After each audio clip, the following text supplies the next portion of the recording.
Bom, tendo então feito esse intervalo, revisando algumas noções que a gente vai usar só mais adiante, vamos começar então essa segunda parte do curso de Lógica 1, que vai apresentar a lógica, que é conhecido como lógica quantificacional ou cálculo de predicados. Antes de propriamente a gente ingressar na matéria, fazer uma rápida introdução para vocês manterem, né, na cabeça, guardarem, para mais adiante a gente fechar com o que a gente vai aprender a fazer a partir de agora. Tá? O que a gente viu no caso da lógica proposicional? A gente viu que o sistema estudado, esse joguinho de símbolos, a gente podia dizer que era uma proposta de simbolização e sistematização de certas relações lógicas. Quais relações lógicas? Aquelas que se devem à combinação de proposições em proposições mais complexas. Eu tenho proposições simples combinadas em proposições mais complexas e, em razão disso, nós podemos ter certas relações de consequência lógica que nós buscávamos espelhar nesse simbolismo da lógica proposicional.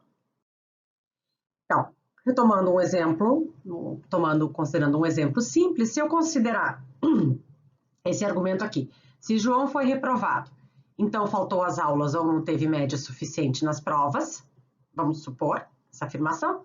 Premissa 2, João foi reprovado, embora tenha tido média suficiente nas provas. Nós vimos que nós podíamos concluir disso que João faltou às aulas.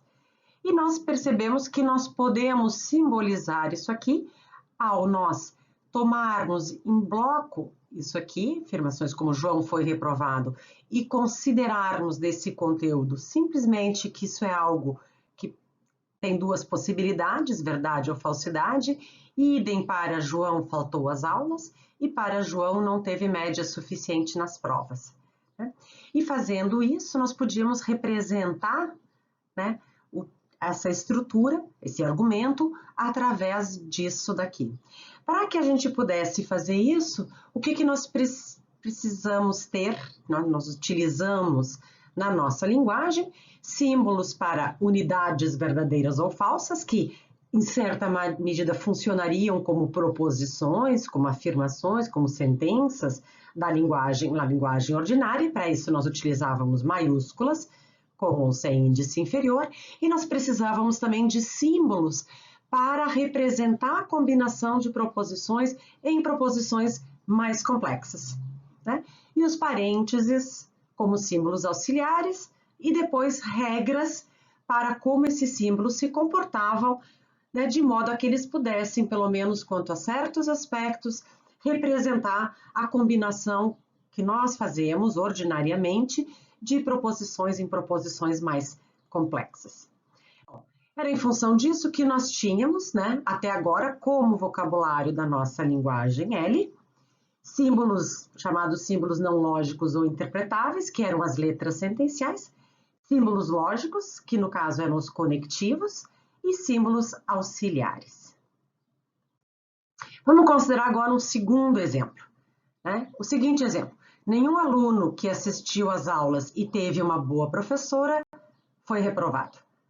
João foi reprovado, embora Maria tenha sido professora de João e seja uma boa professora. Conclusão: João não assistiu às aulas. Bom, é fácil perceber que esse argumento é válido, né?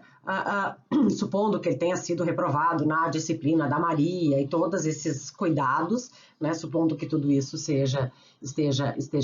que não haja ambiguidade no argumento, ele é um argumento válido, mas nós não conseguimos perceber a impossibilidade de passar do verdadeiro para o falso, tratando, digamos assim, unidades verdadeiras ou falsas em bloco.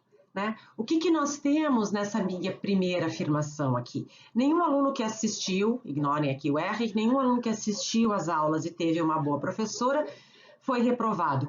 Não é tão...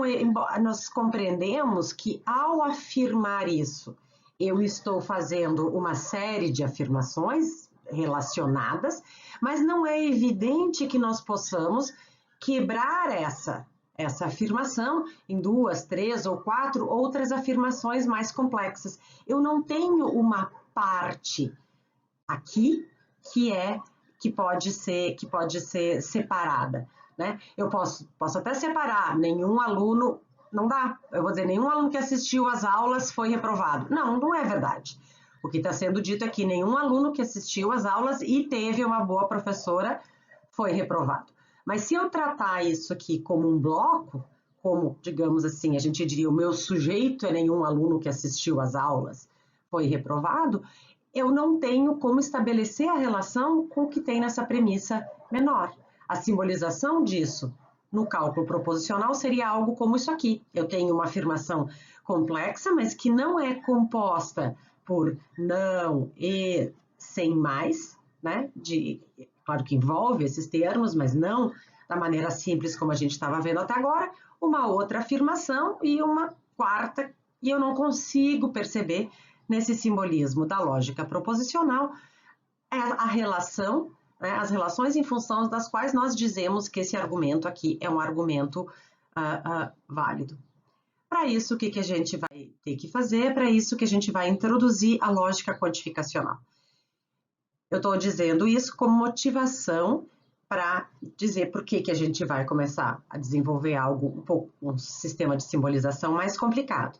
Mas exatamente como no caso da lógica proposicional, não se preocupem em um primeiro momento em entender por que a gente está, o que cada símbolo vai fazer, e não tentem fazer rápido demais a passagem de como é que isso vai me permitir tratar de argumentos mais complexos que a gente estava vendo até agora. Esperem isso para quando vocês tiverem aprendido a mexer um pouco com esses símbolos, que é o que a gente vai começar, então, a partir da segunda parte da aula.